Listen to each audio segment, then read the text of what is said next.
Welcome back to another episode of the Dynasty Dingers podcast. It's just me and Doc today. We are going to run like the old days since it is our first season. Of course, that's a joke. It is June 24th. We are recording this on Monday night. You will be listening to it probably on Tuesday. But, Doc, we've made it halfway through the season. Yeah, yeah, man, feeling pretty good. We haven't been taken off air yet by the FCC, so that's Yeah, not nice. yet.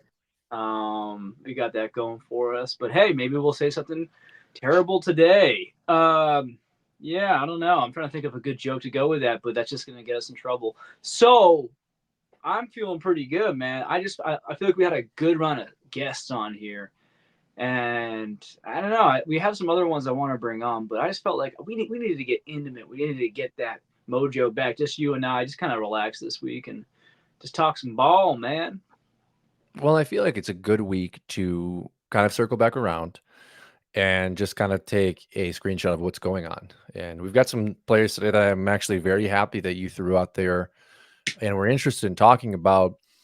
And we may finish the show with just kind of talking about where we are in leagues because the thought this morning, it hit me. It hit me that we were halfway through the baseball season.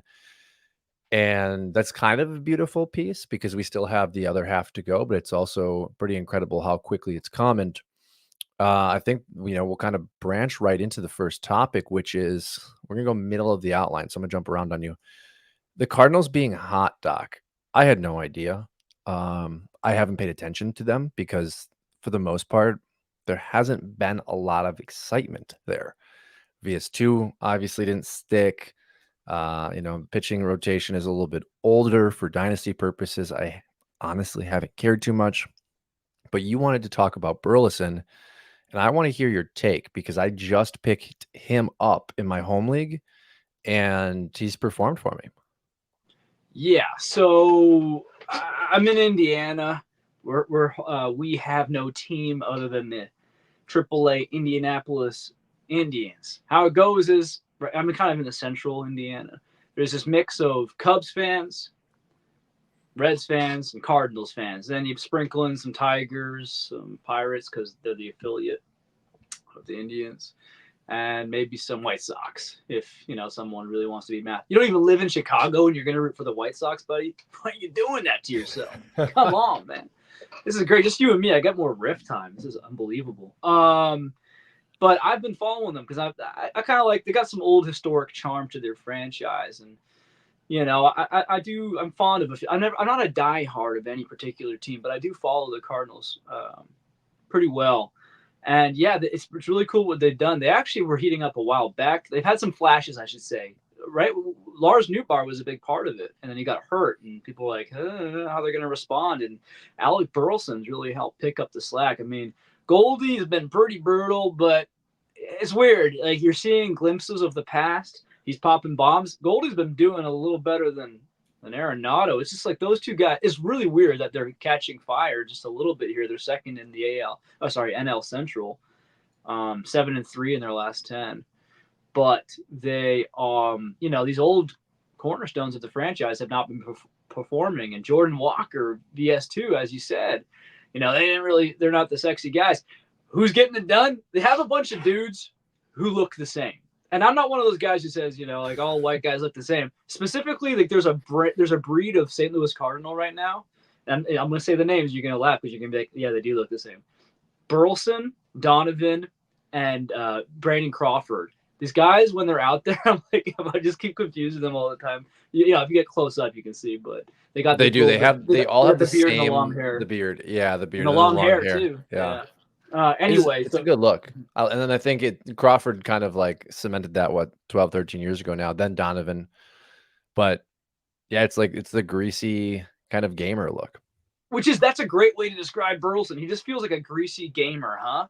I mean, I'm trying to find his. I don't have him on the team. That's why he's got very low roster rate in Yahoo. It's been climbing because he's just performing really well over the last couple of days. But I say his one weakness is OBP, which is interesting because that's usually like my number. Like I love OBP. You get on. What does he do? Gets on base. I mean, it applies to fantasy. Um, But I do play in some. If you're playing in an average league or an OPS league or an average OPS league, which I do have those, um, then Burleson's killing it for you right now. He is owned. This has gone up just from 56 earlier today to 62 right now. 62% is still way too low, but yeah, he's been like under 50% until this last little while. Where in the last week he's the second ranked player in one league, 25th overall player in the last 2 weeks, 62nd over the last month. So this hasn't completely come out of nowhere. He's mashing bombs for some reason. I think he's kind of chunky, but he's been stealing bases. I don't know, man. I'd say, yeah, it's a weird team. You know, you don't get excited about a lot of these guys, but what does excite me is I I don't think this is the end for Arenado and Goldie. I think you're going to see flashes of them pop up more and more throughout the season as the season goes on. I think we're going to see Jordan Walker reappear. We might see VS2 appear. We're going to see maybe Quinn Matthews show up. Like there's going to be more pieces. Nootbaar will come back. If they're able to perform right now, this is an offense that you should be more excited about for fantasy. Force yourself to get there because there could be some big runs coming in. You never know. I want to talk about a few of the players you just mentioned. I want to talk about Quinn Matthews and I want to talk about Victor Scott. We'll hold Victor Scott for the secondary piece here. You just recently redid your rankings. I am working on mine, and I find it really hard to place Matthews aggressively because what he is doing has been done by prospects that we've been keeping an eye on over the last couple of years and are already past high A. So my question for you is, do you think first and foremost he hits double A soon so that we can see his ability against a little bit higher performing players and league? And then secondly, do you really buy into more of the ground ball, avoiding hard contact, strikeout without the high leverage stuff? So two things with Matthews. One, you're gonna love this one. He was promoted today to double A. Yes, Doc. That's why you're the star. Yeah, buddy. So that's I was just sitting here thinking there's so many ways to go with this. But I'm Biff, and I got a feeling, you know, got this. Yeah. Got the almanac. So from Back to the Future, folks, if you haven't watched that one, we're old. And there is a chance, there is a good chance people that are listening may not have Back to the Future. Back to the Future, yeah. Yeah, when it gets on these two of us podcasts, we're gonna have way more film references. I don't know, it's gonna be good. So Matthews, so his velo has been going up. That's why it's actually interesting. You look at his college, dude. I got so into Quinn Matthews today, so I'm glad that you're going into him here because I had a decision to make in the more shallow dynasty league on Yahoo, which is hard to pull off on Yahoo. They're pretty shallow. Quinn Matthews, I had him ranked as my 50th non-debuted prospect, and I wanted to put him higher because of what you're saying. You know, he's 23 years old, crushing these kids in high A. Now he's going to double A. We'll find out if he passes this upper minor test. That said, it's not like he's been lingering. You know, he just came out of college last year. He just got drafted. And he gave us 124. He didn't give us. He gave the college 124 innings. I read that he did 156 pitches in a game last year. So this guy, like, my big thing was, okay, 6'5", fantastic. 188, put some meat on them bones, son. It's like he's been upping his velo from the lower 90s to, I've heard he's touched 96, 97, and he's sitting 94 to 96. And there's all that inverted, you know, that the IVB break, some good movement on that fastball, and he's got a starter's pitch mix, got a curve, got a changer. That apparently the changeup's pretty nice, tunnels well, as they say, with a sinker, and I forget the last one. But there's 4 or 5 pitches. I don't know how often he throws each, but this looks like the real deal. He keeps performing at a very high rate. He's got 120 strikeouts right now in the minors to 20 walks. It's unbelievable. The big decision I had to make today, folks, and I have Hayden Birdsong at 31st or 32nd in my non-debut. I think 31st. And I had Matthews 50th. Today I made a decision in one league to swap them out. Like I said, it's a bit more of a shallow dynasty league, but I have a sick farm, and it was one or the other, and a couple of reasons.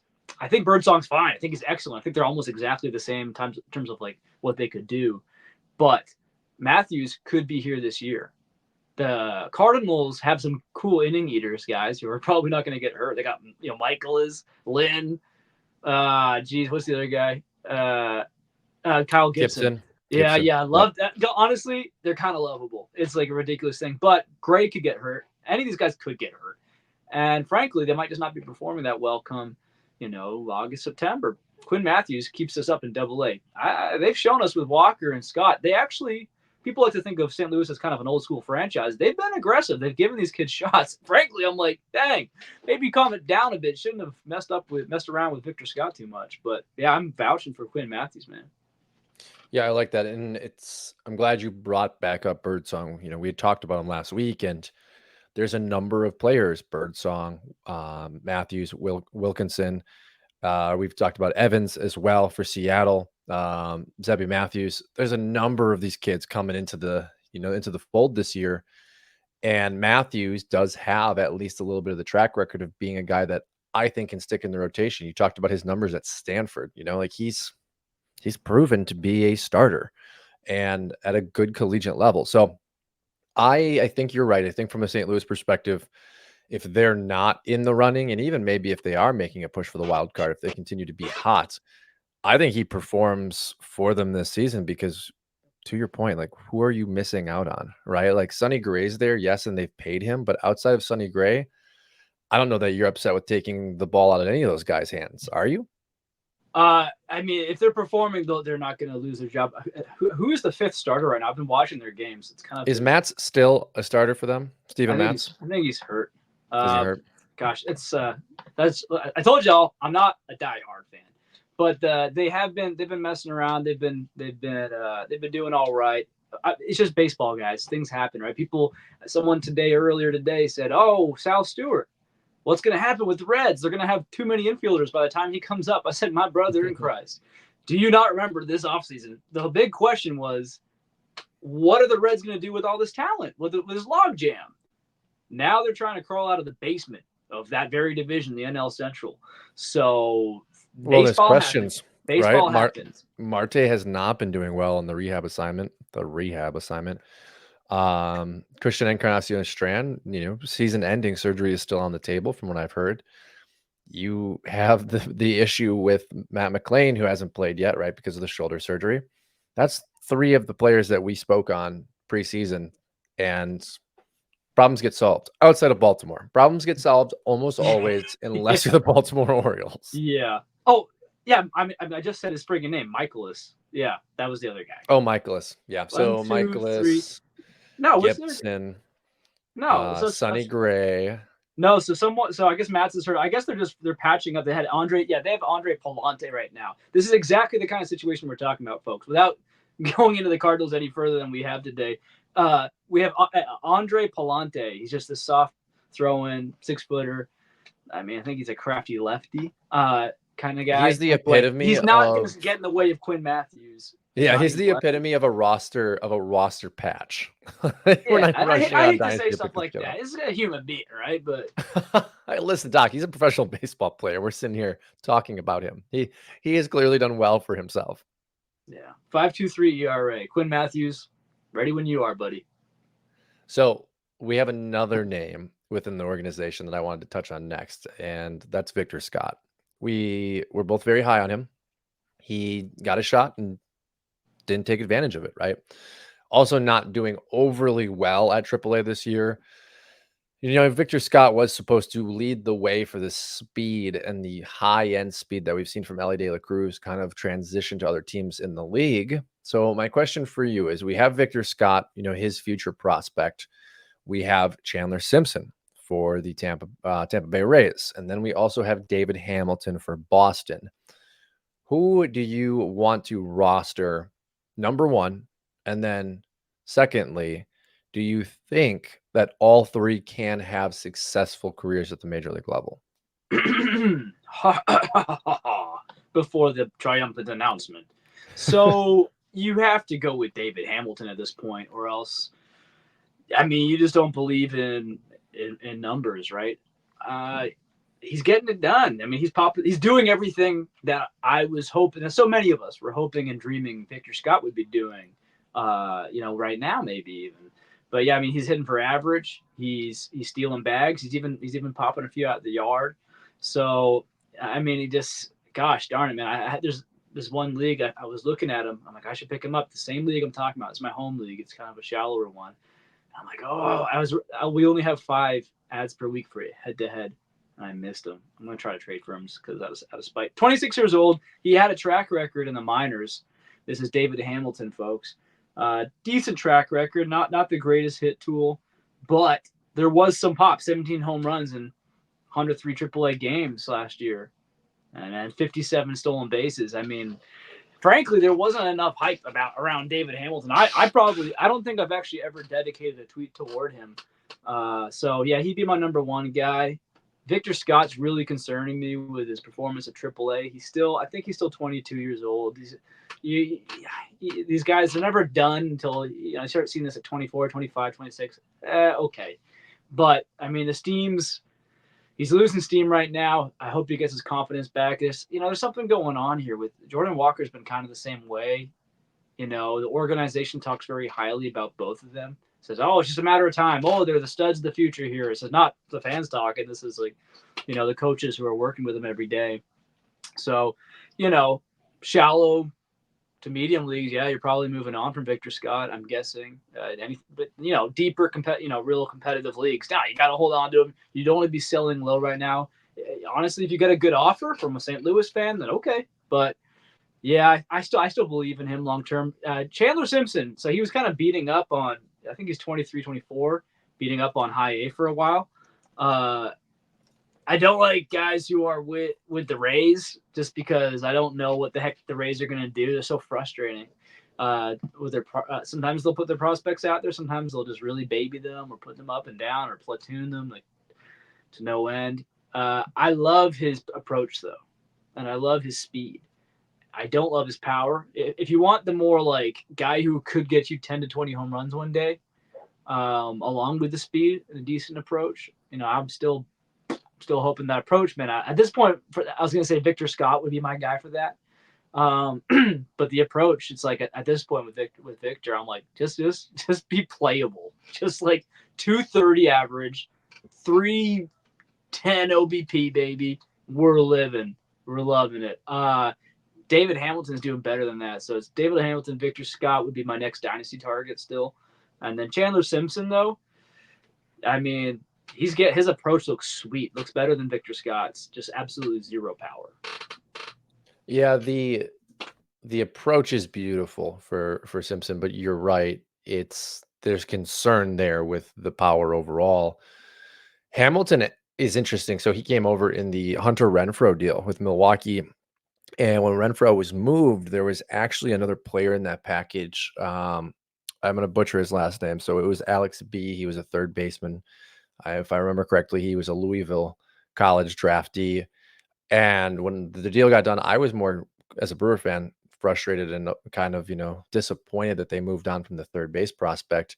David Hamilton, here we are a number of years later, being the player that actually played out better and all intents and purposes allowed the Red Sox to win the deal and providing value. And I think that just goes to show you sometimes these C and D chip prospects in trades that you may not be familiar with at the moment can have dividends still. Hamilton taken out of Texas in 2019 by Milwaukee in the 8th round. I mean, this is a pretty damn good baseball player and valuable for fantasy for an 8th round pick. I think that's a good reminder as well when we get into draft season. Yeah, I mean, also just like I feel like we're having a renaissance, or not a renaissance. I feel like this happens every year, and we forget about it. But there's this batch of like late round or even just like prospect fatigued kind of guys who are now 26, sometimes even 25, 26, 27, 28. They take a little bit longer, and frankly, with the COVID stuff. Bro, I mean, I think everyone can kind of attest to it. Dang, man, it was like 2019. Next thing you know, 2022. It's like, yeah, what do you think happened to these ball players who weren't able to be their development? Anyone in that age range might have been succeeding more 2 years ago, They might have, like, Hamilton might have been, if there was no COVID business, Hamilton might have been doing this at age 24 instead of 26, about to be 27. So I think that's the reason why you saw maybe people weren't hyping up Hamilton and still really aren't giving him that much respect. It's kind of like a weird thing. He's really got electric numbers right now.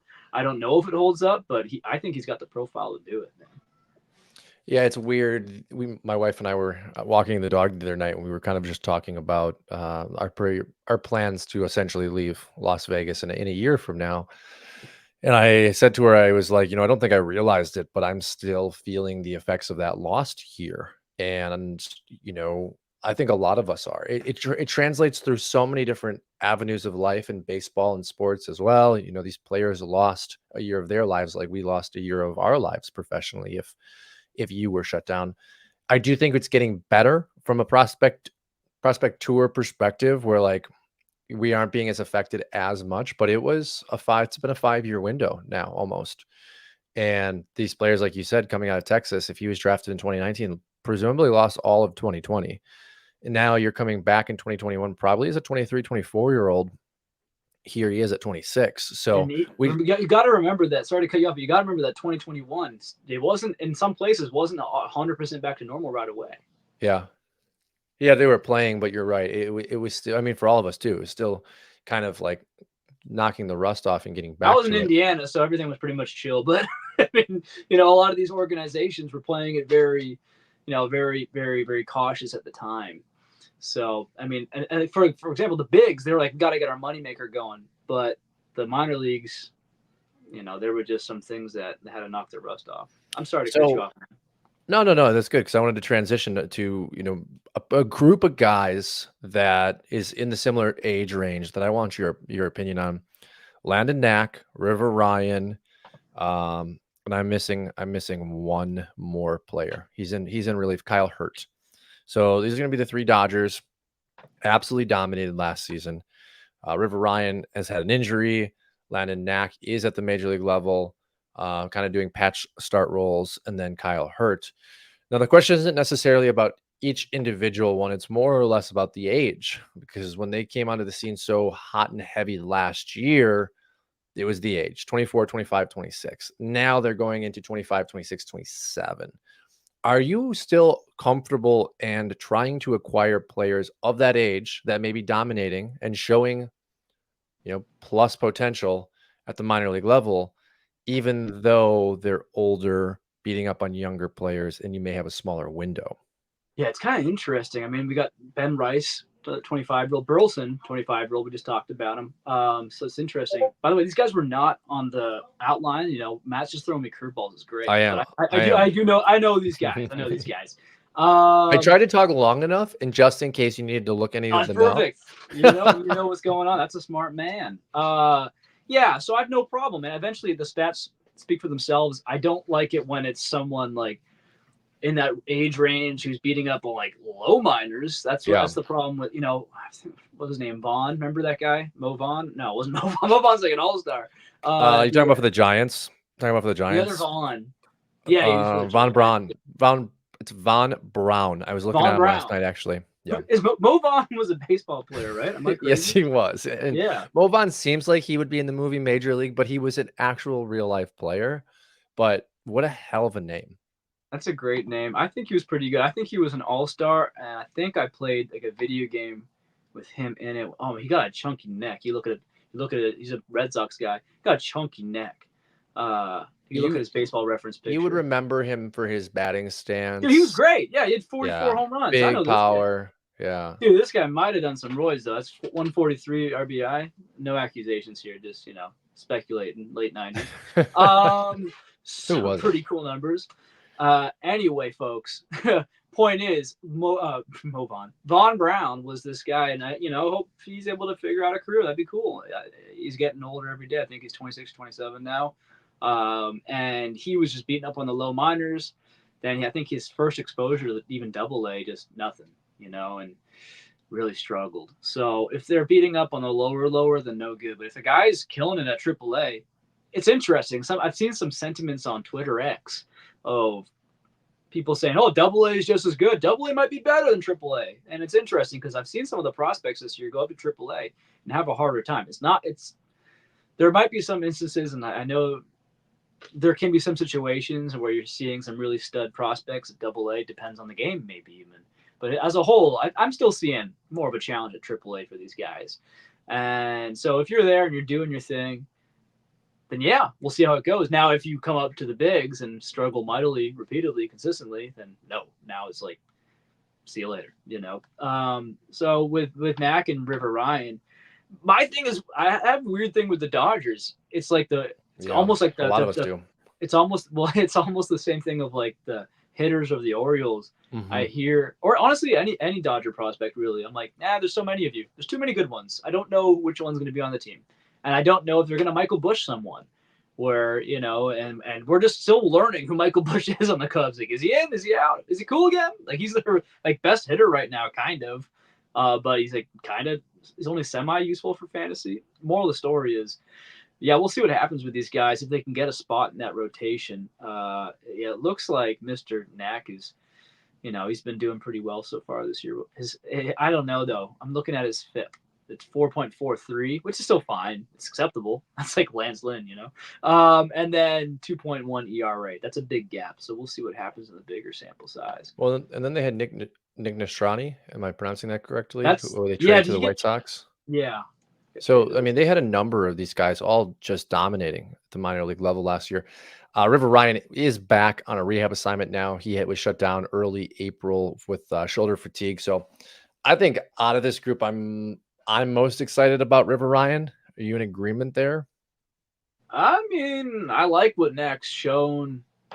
Big league results are always the best for me, Okay, I like and that. so that's what I'll stand by.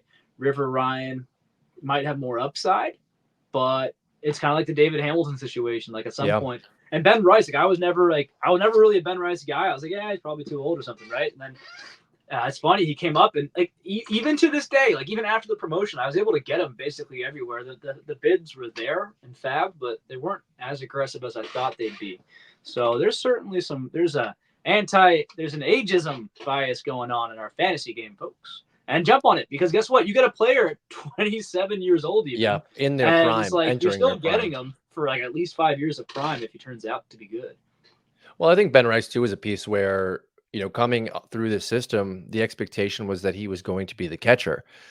We see Rizzo go down, he gets that first base assignment, and it's like, whoa, profile change, right? You have to naturally now tack on at least a game or two a week extra that he would not have gotten. He doesn't have to fight through playing time with Wells, and now, maybe Augustine Ramirez.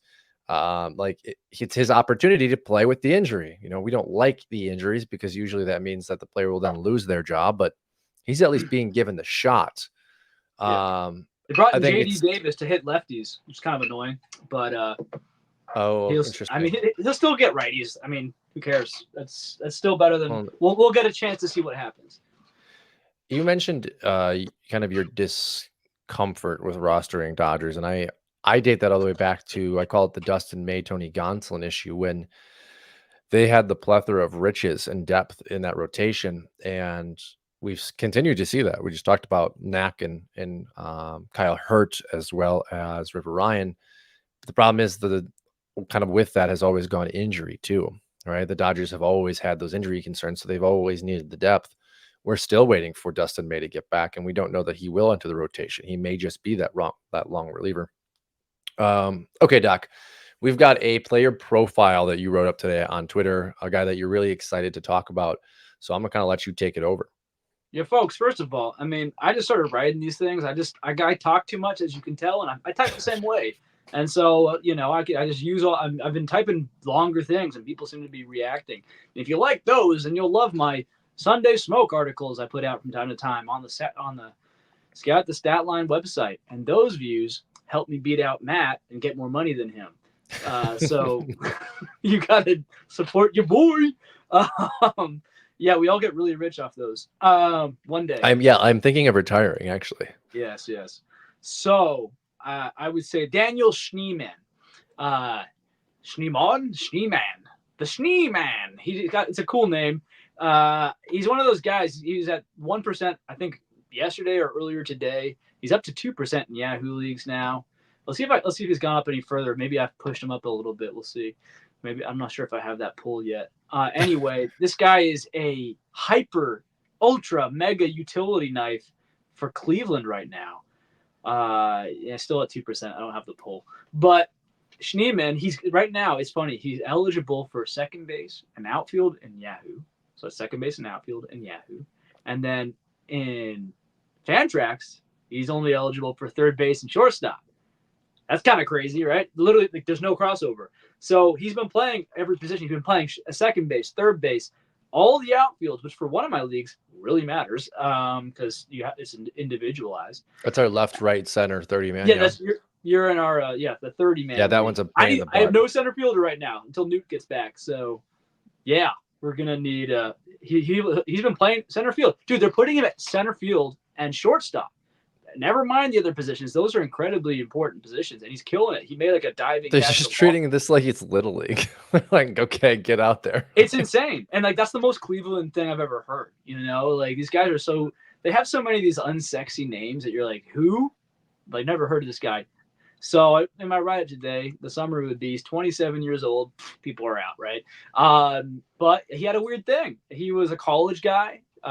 He was drafted late, so he was already going to need a bunch of work. He wasn't a stud. He needed some development, a lot of development, some coaching, and right away that was taken away with COVID. So comes out and then shows a little bit of flash in 21. Played about half a season. I don't know what's up with that. If that was injury or if that was some COVID thing, but 2022 he sucked. And honestly, his uncle came on the post and said, "Yeah, shout out to Cleveland because they could have cut our boy in 2022 and they saw something in him." 2023 comes around. He's 26 years old now, but this is like, this is about the development time you need, at least 2 years after being drafted and not being that polished.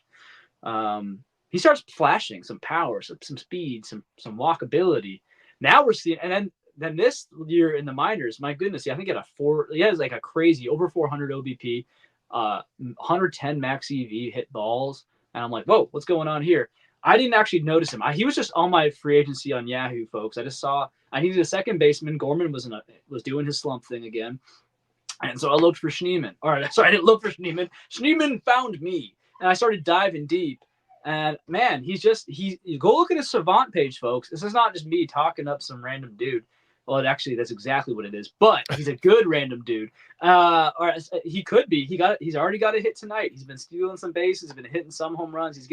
He's not blowing the cover off the ball necessarily, but he's getting the job done out there. And if you're like me and you have some leagues where you are, I wish I had a second baseman right now, but I don't want to cut my outfielder. I need a third baseman, but this guy's going to be everything for you. He's still he's rotating pretty much every game, sometimes throughout the game. And I mean, if this team gets good in dynasty formats right now, counting stats might be a little limited. They're not that great, but I mean, Cleveland can sometimes they just go on runs. Remember last year? They can just get hot and then maybe he's getting you a bunch of runs. Maybe he's getting you an RBI. Maybe his EVs are up there and some of the best in the league and he takes walks. So he checks the boxes for me, man. I don't know if he's going to be a stud, but this guy, from what his coaches are talking like, from what I'm seeing in the underlying geek stats, as I like to call them, and just this is a great underdog story. I think he's worth a stash. He's going to cost you nothing, and he should be available unless you're in my league. He's long gone. Because Doc's got him. Doc, this is interesting. So he is one of the I don't want to say last because it's poor taste, but he's one of the names that really benefited with the longer draft process. I say that because he was a 33rd round pick out of Brigham Young University. Now the major league draft is only 20 rounds. So we would have been talking about this guy as an undrafted free agent having to sign. And in 2018 at Brigham Young in 50 games, he batted 238 with three home runs. Excuse me. I don't want to sell him short. 5 stolen bases, 40 strikeouts to 16 walks. That is not a number that's probably lighting your phone up for a tryout. And here he is at the major league level. You talked about 2022 as kind of a disappointing season for him. And then he kind of started to take off 2023, 2024. Here we are, 10 home runs, really showing, a profile shift last year and then carrying it into this year. This is interesting. And I think what it has is it's set up our title for this week's show, which is Does Age Matter? Kind of the running trend now. What do you think long term? Do you think him to just be super U for this Guardians team over the next couple of years? I mean, I've been watching him. I mean, he's a lefty, and which is nice as well. And that a lefty threw a fastball high and tight, and he managed to turn around on it, send it the other way. And I'm not an expert at being a lefty facing lefties, but it looked pretty tricky. And there was a lot of people saying that's a very hard, specifically where the pitch was, very hard to hit. And so that's kind of exciting in that he has some pop. We're not just looking at your typical utility guy who's defense only, who's going to get, he's 200 average, 300 OBP, but plays good defense, 5 home runs career. Like that. Was I it don't think that's what we're getting here. I think, and he's playing basically like a full time player at different positions. It's kind of a glitch if he can pull this off. was it Drew that brought up the change in ballpark that has led to more home runs for lefties? Was that what we talked about on the show I, last week? I don't know if we've ever talked about the Cleveland ballpark, Progressive Field. Yeah, I wanted to credit whoever had brought it up.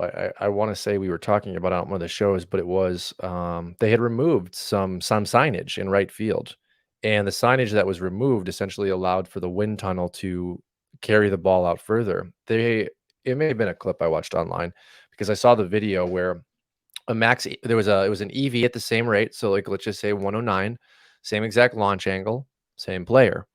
One of them is caught 15 feet before the wall. The other one is like 15 rows back. And the wind differential wasn't enough to have that kind of, impact.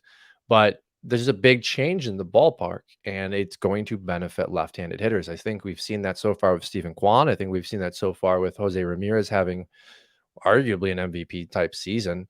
And, this could benefit players from the left side. So to your point of him being a lefty, there is actually more impact than just being a left-handed hitter. And also, he's a Guardian. So I think they're more inclined to hold on to guys like him. Yeah, I mean, he just seems like the ultimate guy that you can't get rid of. And I mean, right now it's very small sample size, but 945 OPS, folks, 400 plus OBP. That's not going to stick. But he looks like to answer your question, he looks like a ball player. Do you remember Scott Podsednik? Yeah. Okay, so Schneemann doesn't necessarily have the speed that's Podsednik did, but Podsednik I think won Rookie of the Year, and I Second think did he play? Was it second place? Mm-hmm. Do you remember who won first place that year? Because I don't. 2003. I want to say that might have been Eric Hinsky of the Toronto Blue Jays. I'm gonna look that up while we're talking. But I'm anyways, you do. I think Dontrell Willis. With the D train. Well, no, sorry. What? Okay, I'm weirded out. Okay, so Scotty was Milwaukee, and then he got traded to Chicago. This was when he was on Milwaukee, so it was NL. Yeah. I want to say he got traded in the Carlos Lee trade, the El Caballo trade. So it was a quick, he had a really good rookie season. I think came back and then Milwaukee traded him. But anyways, the point I'm trying to make is any recent baseball fans have just passed out, gone to sleep. Yeah, they've just been like, "What the hell are these guys talking about?" I threw out you probably don't remember Trent Durrington, right? No. Okay, so Trent Durrington was also a Milwaukee Brewers. Now these are Brewers when the Brewers were so bad that they were basically letting fans play in the early 2000s.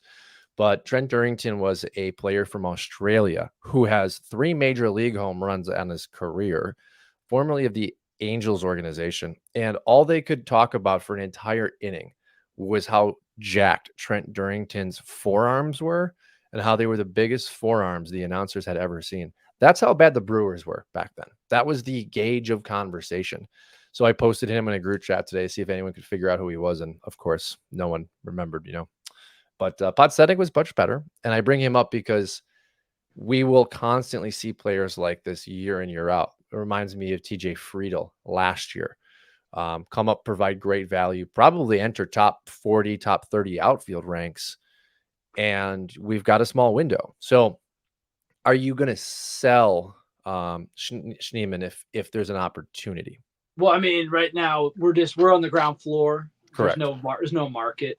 And so, no, absolutely not. In fact, in our 30-man today, I made a move for Zebby Matthews. Got a nice piece for the future. That was an interesting deal. We can maybe talk about that some later if we have time. But he wanted just instead of Corey Julks, who turns out sucks again. Sorry, Corey, but he's trying to go for Daniel Schneemann as like a throw-in, just as a body, and I'm like, no, that's not a body.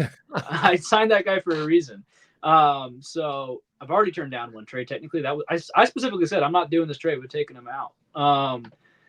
I mean, yeah, we're not. I don't really know what to say about that yet, just because we're not near any value for him in terms of market. But I don't know if I would want to. If I can get, there's some of these leagues where if I can get a second, third shortstop outfielder, that's super useful. And I don't think I've seen Podsednik here. If we can get those, if we can get that approach, 300 batter, that's great. Obviously, the speed. Well, I don't know if it's yeah, it should be obvious. We're not getting that speed. He maxed out at 70 stolen bases one year. What Yeah, the heck? Scotty was. I only brought him up because those are the But players. but Like but but I will say you that. have Mhm, you have glue guy on the rundown, and I love that term because I believe you need glue guys even in fantasy to win. mhm. You've talked about this where it's like it's the unseen data, but it's just something about them that consistently day in day out puts up the counting numbers. Maybe it's a points league, puts up a point here and there. Like that is the TJ Friedel of last year. That is the Scott Podsednik of the early 2000s. That's what I think this guy can do. Yeah, 100%. I think that's what I would say. You took the words out of my mouth. The Yeah, you need like he feels like he'll be a glue guy for my roster. Mhm. I'm not looking to get rid of him anytime soon. I think he's going to be useful in his own special way. Basically, like the anti Nolan Gorman, where you're like, okay, I will start you for your street stretch where you are a top 10 player in the world, and I will. I saw it coming. Like as he started 2 or 3 0 for 4s in a row, benched. And I'm like, I know what's coming. I'm not walking into this trap. By the way, Burleson's 2 for 2 tonight. Gosh darn it, he's nuclear. I was trying to trade for him. It's not can't. I got him in 30 man, but I in my love home it. league, this guy he swears he's not a Cardinal fan. I'm like, yeah, right, dude. He thinks of every freaking Cardinal. I was able to nab him Sunday, actually. I got him Sunday morning, right after the 2 home run performance because I just needed it. Doc, another really fun player this year has been Luis Renjifro, and I'm bringing him up because he has the same eligibility, and this is an ESPN. So in my ESPN home league 12 man, he's got second, third, shortstop, outfield. This is daily points. And it's interesting because you're right. When you talk about the utility and the versatility of which Schneemann can do, Renjifro's owner is moving him around every single day to facilitate a off day.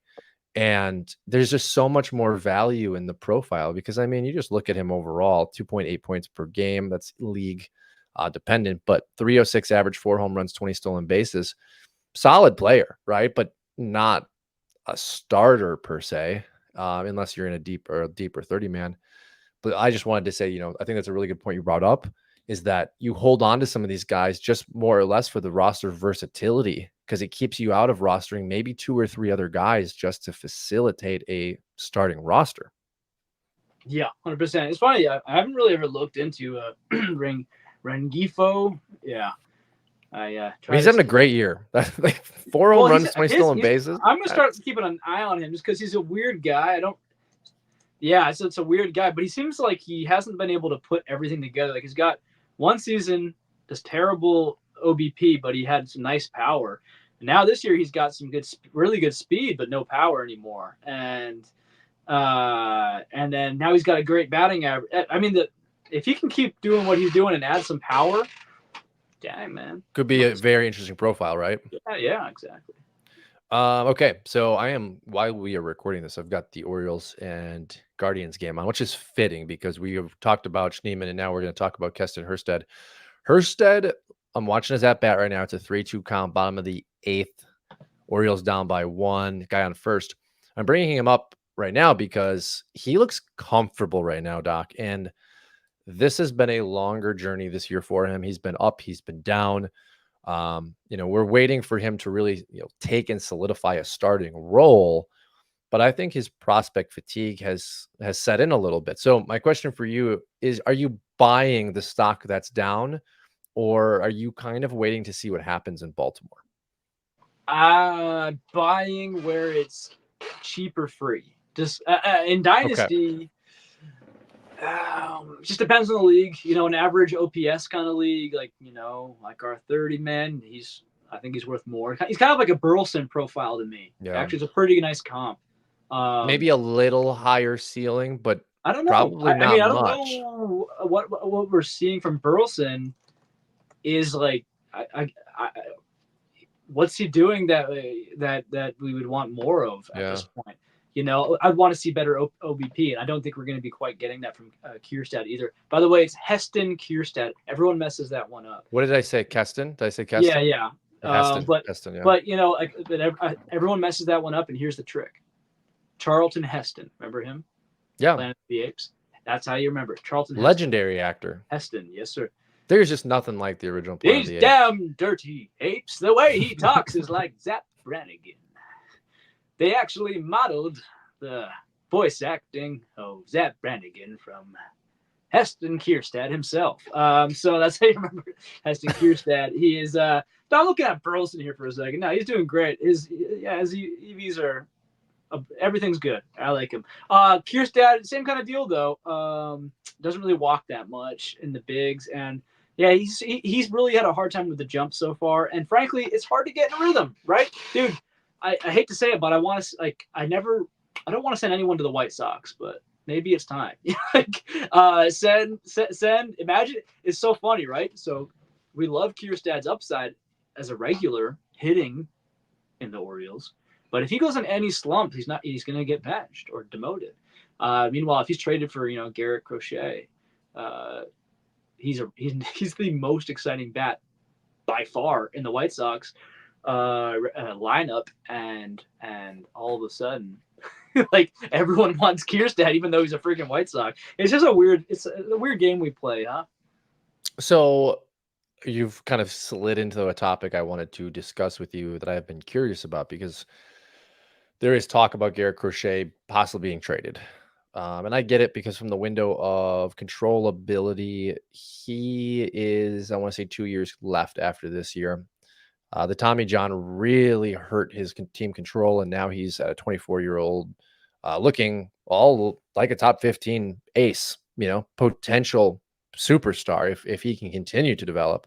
Currently 3 innings against LA today, 3 strikeouts, 4 hits. So this is a game I'm definitely monitoring to see how can he do it against a very elite team. My question, Doc, is we had talked about him earlier in the season about the concern of innings cap because of his age, because coming back from Tommy John, because of a lack of innings track record. Do you think if he's moved at the deadline, those concerns are out the door, or do you think they're even heightened? The concerns of what exactly? The capping of innings, right? So I think Yeah, I know 120 what you're saying. innings, Okay, right? so I think, yeah, I mean, with the Orioles, they're going to have to find a way. They're making playoffs, and they're going to want him there for the playoffs. If they trade for him, you're saying. So if they trade for Crochet, you're Yeah, saying, I'm okay. saying if you, okay, so I mean, Crochet, I guess I'll ask you this. What do you think the odds of him moving are? I think they're incredibly high. I think it's almost 100%. See, I would have said 2 weeks ago 0, but knowing that there is no way that the White Sox re-sign him, A, right? There's not. And B, he's only got 2 years left. Like, this is the moment. He is the most valuable. To your point, the Orioles have a plethora of guys that can immediately come into the White Sox and enter their top 10 and then play tomorrow. Um, I think it's a match made in heaven. So I Yeah, think it's 8 out of 10. yeah. I would say, yeah, it's an interesting question. I never really thought about that. Yeah, whatever team he goes to, who's like a lock for playoffs, more or less, they're going to have to eventually probably shut him down or like give him like I hear that the MLB cracks down a little bit. They don't like it when you do that mystery IL stints. But also, like, what if he's got a bruised knee, right? Like, can't you say that? I don't know, right? Well, also, So we don't know that shutting a guy down doesn't actually inflict more injury, right? Like, we see the highest rate of Tommy John coming out of spring training. So maybe it's just that, like, the ramp up and the ramp down is what causes the damage. Like, maybe it's a bad idea to ramp him down. I know well, it sounds crazy, but maybe. what was his innings last year? Wasn't it nothing?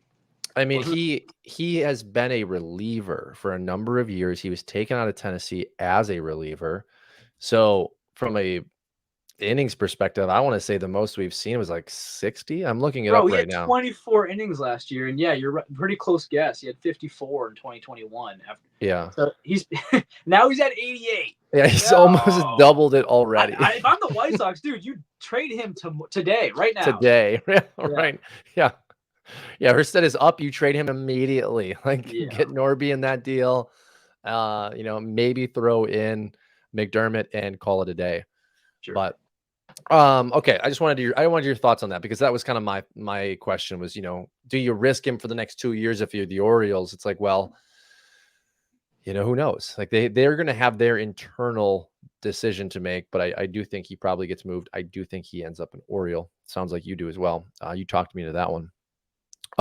Next name, we're gonna go with another pitcher, Pablo Lopez. Dominant performance yesterday against the Oakland A's, 14 Ks, 8 innings. There was a definite window to buy. I think yesterday's performance may or may not have shut that. So the question for you is, are you still looking to buy Pablo? And if not, is it because you think yesterday was kind of just a fluke on the overall season line? Well, I'm always a results over expected stats kind of guy. I think people can fall in love with those too much, and I say that as a Lars Nootbaar fan, who's like the ultimate expected guy. But Pablo Lopez has done it before. He has proven he's a pretty great pitcher. What do you have? He had 200 something strikeouts last year, right? Why is that not the first thing I see on Savant? That should be the first thing I see. These guys are too nerdy. But the expected stats for Lopez all year have been pretty solid. So I actually went out in that home league I keep referencing on Yahoo, and there was a rebuilding team, and Lopez was struggling. I bought him. First game, I got him. I felt like I caught the falling knife, the falling dagger. That's an expression for you think you're buying the dip, and then it turns out, like I think the it's cliff. just Yeah, then there's another cliff. yeah, it's not good. It's going down more. I felt pretty. I was like, what did I do? Now, now I'm feeling like a genius. 14 strikeouts later, that'll do it to him, man. Oakland A boost, but I don't care. Whatever it takes to get that confidence up. His expected ERA is 3.25 on the year, folks. So I would say, yeah, you're probably not going to get him after that deal, but buying low, if he stumbles one more time, maybe that manager gets spooked again. I'm going to be holding him for my championship run there, and I think he'll be all right. Okay, so let's talk expected numbers really quick. So I want to bring up Ronaldo Lopez. FIP sitting at like a 3.67, I want to say today. His strand rate, Doc, is an 84%. Metrically speaking, Ronaldo Lopez is saying massive regression is coming. This is a guy for the Atlanta Braves that has been superb so far. Finally getting a chance to start after his many years with the White Sox. Seems to be a trend here when we bring up the White Sox, players leave and do well. So, do you buy in more to a player like Ronaldo Lopez and his underlying metrics and maybe say that yes, regression is coming, or do you look at the results of of Ronaldo Lopez on the season and say, no, I'm not going to move a guy like that because he's been so dominant? It's kind of weird with relievers, isn't it? I mean, they're just one inning here, one inning there. It's Well, Lopez now is fully in the rotation, so he's oh he is, yeah, yeah, so yeah, he got which is signed this year. Oh, and hilarious. he chose Yeah. the Braves because they I'm sitting here promised him looking a at the shot. numbers too, and I'm just like out of the loop. I mean, this would be Uh, one hell of a stretch reliever, though. yeah, I mean, yeah, it's interesting. I mean, I think that went a lot better than everyone thought it would go. It's interesting. So his FIP isn't that bad. It's 2.73. His ERA. So folks at home, the FIP, if you don't know what that means, is basically independent of your fielding, um, which I think is something that you can consider in case the fielding is kind of temporarily lackluster or they're going through some mental bumps. But it might just be a feature, not a bug. It might just be that's who your fielders are. That's who, and you're going to have them all year, so deal with it. Or it could be in this situation, maybe they're getting some great fielding in Atlanta. That's helping them out. So I wouldn't ignore that entirely. His expected ERA is 3.8. Yes, So I'm sorry. I got that confused. It was the expected ERA that is mhm. actually quite a bit different. Yeah, no, it's very different. I don't know, man. It's I you know, I don't think he's going to be having a 1.7, a 1.57 ERA. I think that's a little bit. I think we're dreaming a little bit here. I'm trying to see his innings right now. He used to pitch a bunch of innings. 74.1. Yeah, but in the previous years, I'm trying to figure out. And I'll pull it up yeah, I real mean, quick. 2019 he was a starter in almost a 200 innings, so it's Was in that him. still was that in Chicago? Yeah, A 5 ERA that year, right? It was a pretty bad ERA. yeah, he's pretty. I mean, it was pretty rough. So I don't know, man. I wouldn't be buying Lopez. I'd be selling him. Reynaldo. I'd be buying Pablo. I'd be selling Reynaldo. Just because, yeah, I don't know, man. I don't think this 30-year-old. I mean, I don't think this 30-year-old being ageist. It's funny for a pitcher. A 30-year-old pitcher is almost kind of like a 27-year-old batter. It feels like. Yes. Sometimes it take even longer. So it wouldn't be the craziest thing in the world for him to, establish himself here, but it would be pretty crazy, especially at this level. I think you're going to see an ERA over 3, and from where he is right now, I mean that's not a crazy thing to say. I don't know if he'll go up to 4. He might be a serviceable guy. 3.8 ERA. I'll tell you this: a 3.8 ERA is fine. It's a fine number. But if you have someone who wants to buy him at this ace level he's playing at, by all means, please sell. So what do you non-dynasty? I don't want to put dynasty into the equation because that messes things up, even though we are a dynasty podcast.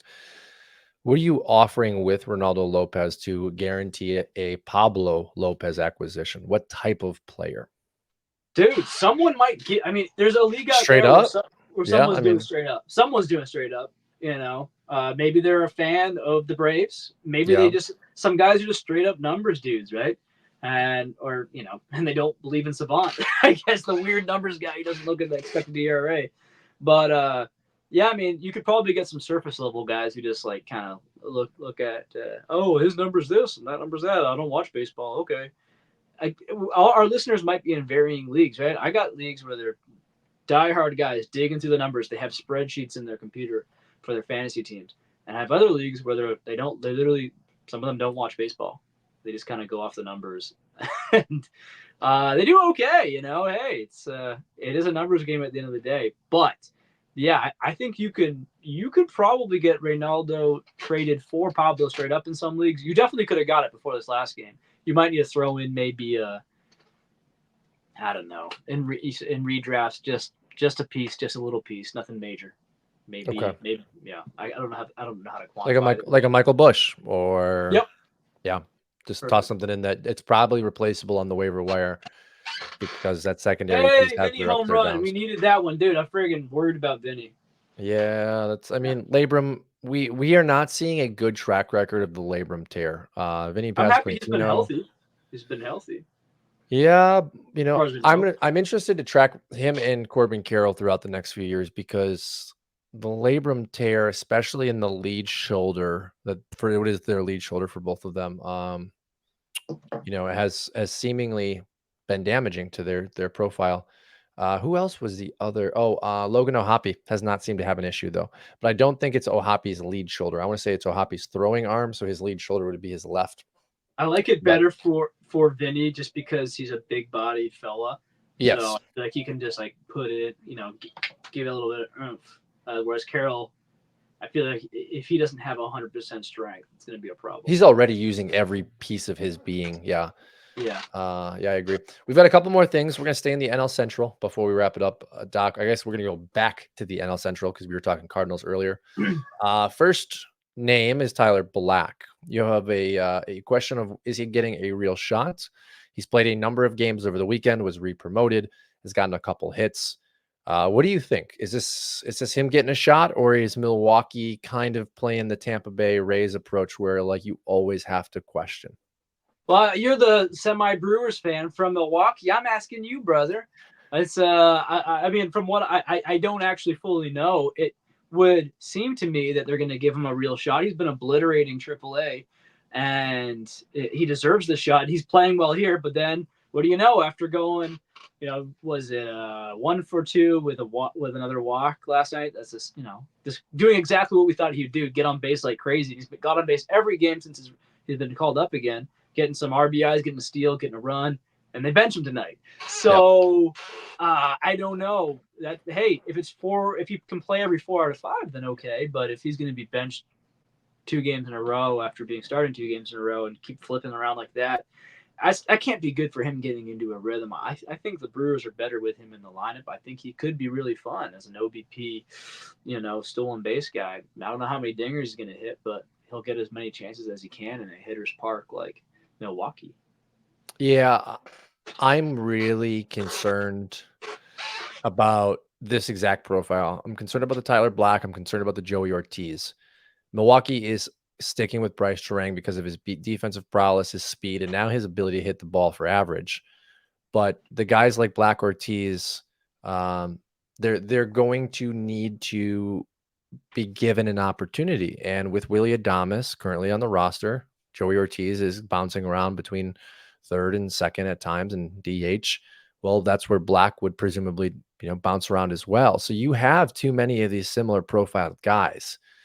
It's necessary to keep Adames on this roster if Milwaukee wants to make the playoffs this year. You can't trade him as, the preseason expectations were.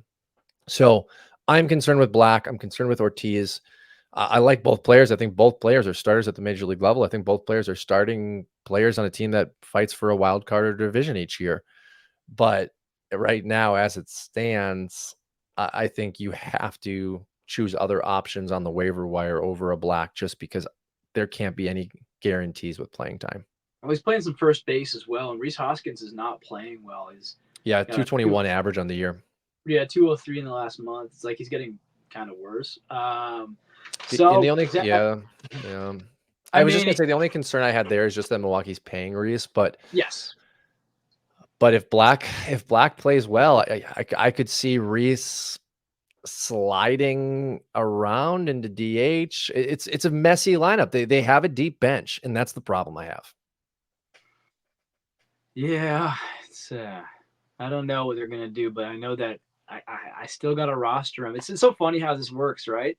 When they're prospects, they're so shiny, so fun, there's so much upside, and then once they're up there, it's like I don't know where they're gonna play. It's this whole thing, and then they start playing like Tyler Locklear looked pretty good for a second there. Then Yep. just ran out of room, too many players to see it, and he said, well, he wasn't playing well after a couple games anyway. Back down you go, and that's not the end, but it's like that's just we forget sometimes with our prospecting ways that it can take a while. And I mean, look at Wyatt Langford.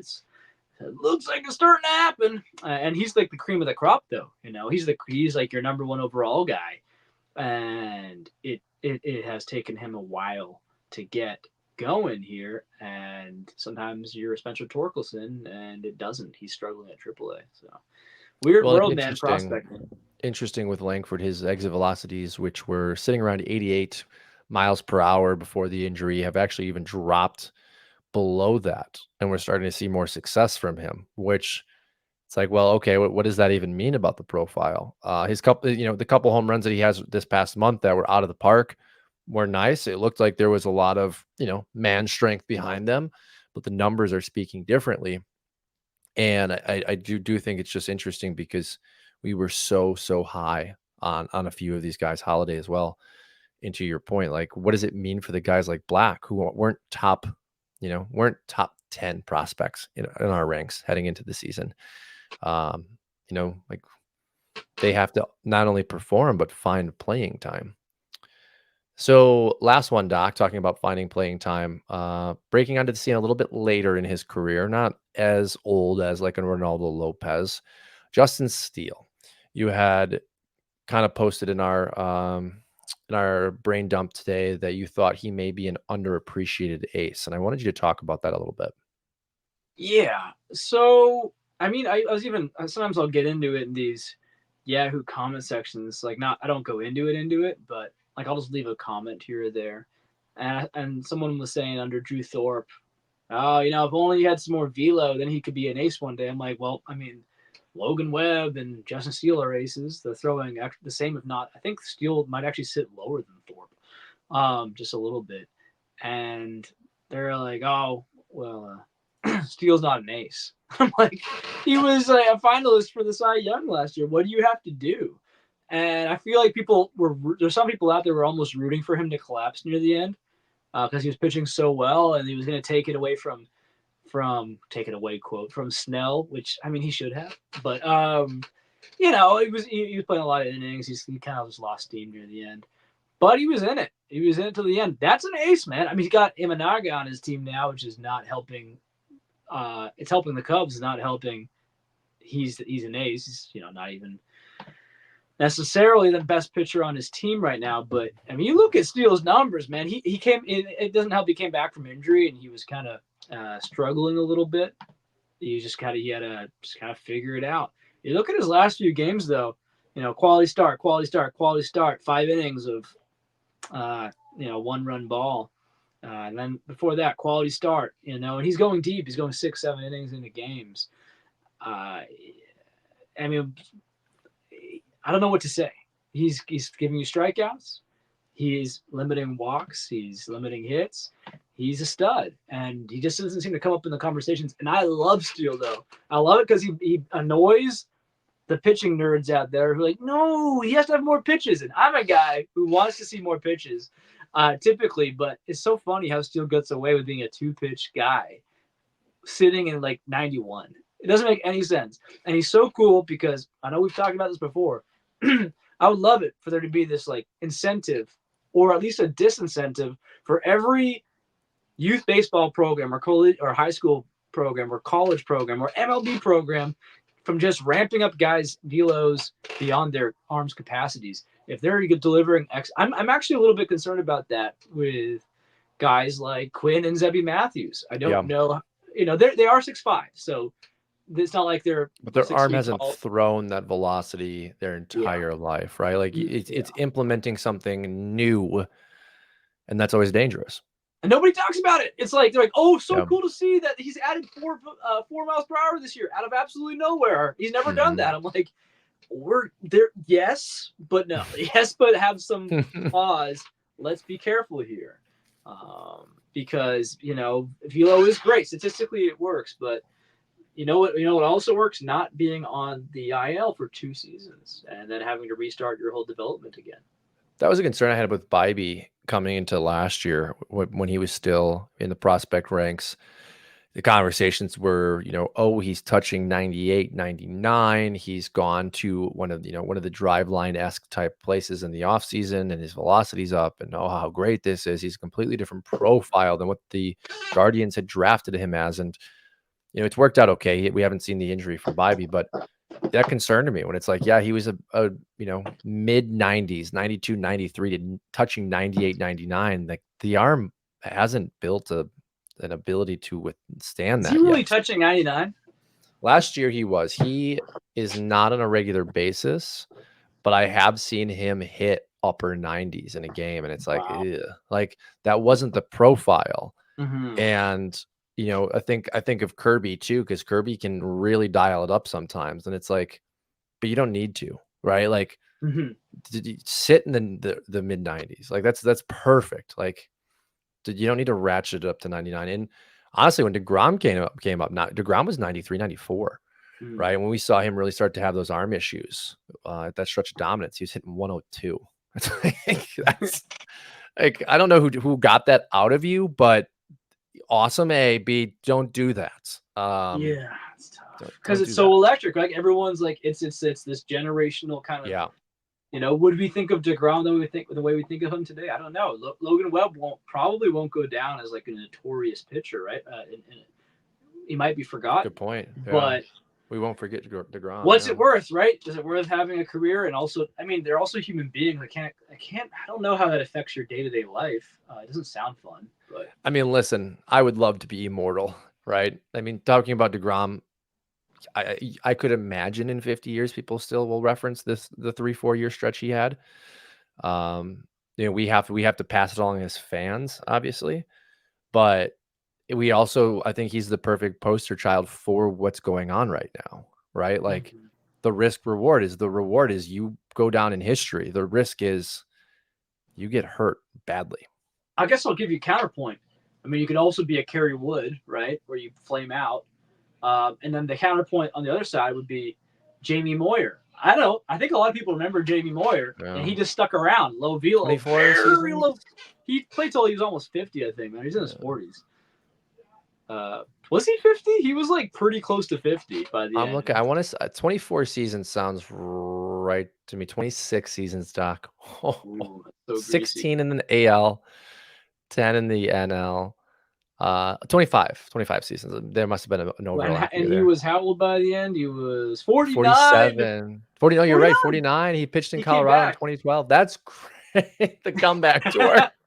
Colorado's like, we need a spot starter. Do you think Jamie still lives in the Colorado hills? Dude, and he's just like I like how his numbers are actually just like any Rocky starter. It's like 5.7 ERA, not bad. Hey, it's under Send him back 7. out there. Yeah, get him out there.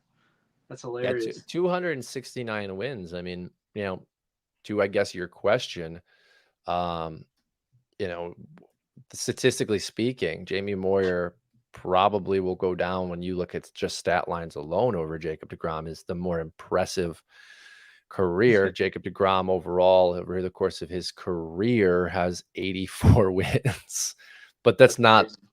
that's not the truth, right? Like Oh, 2019, yeah. Cy Young back to back, 2019, 2018. He had 269 strikeouts and 18, 255 and 19, just pure dominance.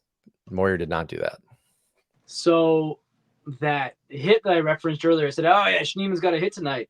Apparently, it was a triple. So that's exciting. This guy's out here hitting triples, and David Hamilton, he hit a home run tonight. So I'm not going to be able to get him in my home league, which is really frustrating. No, He's no. about to his stock, man. Goodness gracious! Like this guy could. I don't know what is he. Is he 15 and 50? Like what is that? Right? Like that. Are we talking about Corbin Carroll kind of numbers here? I mean, I'm wondering if I should just maybe give a big. I'm starting to wonder with David Hamilton. Again, I said it earlier, kind of casually. Are we still not appreciating what he's doing?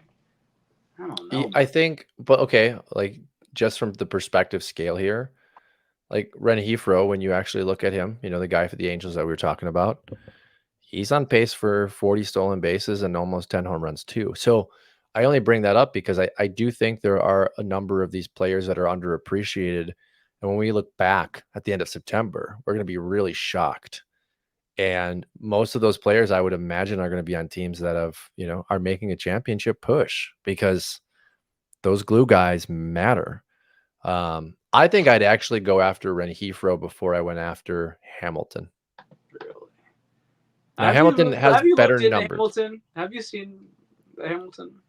Um, I know of him, and I was talking about him today. Was giving me more of a reference point, but I like the flexibility. If I can get 70% of Hamilton within Renhefro, where I can also play him at second, short, outfield, and third base, like I will Mm-hmm. take that flexibility. It's a fair point. And also Like that team we're Hamilton's a talking about. better profile. Like, I'm not arguing that. Man, Bryce Harper having a night. We're just gonna have a recap hour here. We're already like an hour 15 in. Ellie also very nice night, 3 for 4. No strikeouts tonight, home run. Yeah, we are. We are No in stolen base recap hits. mode, folks. Uh, Oh, wait, what else you got? And then I'm gonna wrap it for us. okay. I mean, I think that was we covered. That was perfect though. That's apparently the perfect amount of names to go over. I'm feeling good, man. Yeah. I mean, STS. We're just cranking out the good stuff for you. The account, the Scout the Stat Line account on Twitter X, folks. It's just churning out. I don't know who posts that. I think it's Ross. Might be one of our other guys. Might be Ryan. Um, but the account is cranking out rankings every day from the formula, from the model. And this is a really good model at identifying some diamonds in the rough when it comes to prospects. So I recommend you check that out. Of course, Matt and I are going to give you the color commentary and but that color commentary comes from numbers. Like I just told you with Schneemann. If Schneemann was just some guy like, I like his moxie. Yeah, sure, he's got a 100 batting. It's like that doesn't work. I need to see a little bit something extra, something to get excited about here. And SDS is pretty good at identifying that before the others. Yeah, absolutely. And Doc just released it was your full breakdown on your top 100 non-debut, Yeah, right? probably should You have did mentioned that. each player profile. You did that, like you did preseason. You did that again, right? Yeah, I did 100 breakdowns, 100 player analysis. It kind of shrinks after 50. I got a little bit more streamlined with it because man, it gets whew. It There's gets only so many boggy. times you can Yeah. say 2020 upside, 2020 upside. I'm like, all right, I gotta get over here with this. Everyone's got 2020 upside technically. Yeah, not everyone, but Definitely teardrop offs, though. You're right. When writing about the guys, the teardrop offs get a little bit more difficult. yeah, yeah. And I big window. I went out and I got Gavin Cross and Matt Wilkinson, two guys I'm really liking who are rising up the ranks for Jack Flaherty in one league, and so that You helps got the guy. Wilkinson and you got Cross for Flaherty. I like that deal, It's a actually. great deal. I I like that deal. have a pretty great rotation, so I'm not worried about that. Was that Losing 30 or was Flaherty, that a lower? pardon, Was that a pardon. 30 man or was that lower? That is a 20 man, Okay. still Yeah, pretty deep. I still like the deal though, especially in a 20 man. Being able I think you get two starting players for one starting player. And I don't In know a what to think of Flaherty. I think Yeah, no one he's does. I No one does. yeah I think what you have to do is ride him out. Or if you get a deal like that and you're rebuilding, obviously it's an easier decision. But if you're going for it, might as well ride him out. He's playing like a stud, but I wouldn't be surprised if he gets hurt. Yeah. Yeah, or regresses. I mean, we're entering the summer months, and we saw what happened with Imanaga, fly ball pitcher in the Windy City. It's summer. Was one of the most dominant pitchers in the league coming into that game. Like, it's summer. I would like to remind everybody that the bats are going to start catching back up with what their expectations were supposed to be. Right? Unless you're Pitching playing is against Cole Reagan, who has 10 strikeouts in 5 innings tonight, that's pretty then the that's best pretty on. amazing. Yeah. Or if you're facing Garrett Crochet, who only 5 strikeouts, no walks, 5 hits. What's Paxton doing? Paxton is 6 Ks, 3 walks, 3 hits. What a boring game in LA.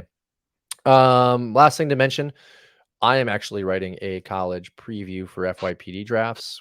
Hopefully have that out before the draft this year. That'll be on the Scout the Stat Line website. Very excited about that. Numbers this year in college were absolutely off the wall crazy. So kind of diving into who are these players? What should we really look for? But that is all I have for you guys today. Doc, anything else? Yeah, well, I want to say I'm looking forward to that article because I need to catch up on the college guys. There's so much going on, and I'm thankful for some of you and the Laboods out there and the Dynasty Guru. I think their recent podcast, the Prospect Showdown, to get them on here one day. They're Southern boys. And anyway, they went into the college talk as well. But other than that, I'm your Huckleberry. We will see you guys next week.